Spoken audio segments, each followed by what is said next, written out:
অন্যদের মতো তুলি আর রং নয়, কাঁচ ভেঙে চিত্রকর্ম তৈরি করেন বেলারুশের শিল্পী রোমান বন্দর। এক হাতে হাতুড়ি আর অন্য হাতে বাটাল নিয়ে কাচের ক্যানভাসে তিনি ফুটিয়ে তোলেন নানাবিধ মুখাকৃতি। সাদা কালো এসব মুখ দেখলে বোঝার উপায় নেই এগুলো তুলির আঁচড় নয়, বরং কাচের টুকরো আর শিল্পীর নিখুঁত দৃষ্টির ফসল। একটি সড়ক দুর্ঘটনায় রোমানের জীবনের গতিপথ পাল্টে দেয়। ভাঙা কাচে অদ্ভুত এক ছায়া দেখে কাচের গায়ে শিল্পকর্ম করার আগ্রহ জাগে তার। এরপর বহু বছরের চেষ্টা আর ব্যর্থতার পর খুঁজে পান উপযুক্ত উপকরণ ও কৌশল। Процесс создания картины на стекле, он тяжело контролируем. আমার ডিগ্রি আসলে সঙ্গীতে। এক দুর্ঘটনার পর এই শিল্পে পা রাখি, কিছুই জানতাম না।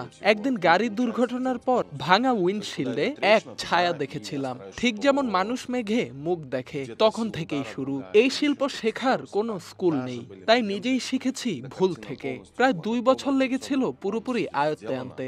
অনেক কাজ নষ্ট করেছি, কিন্তু শেষমেশ সফল হয়েছি। У меня пошла паутина, и мне все пришлось сделать заново.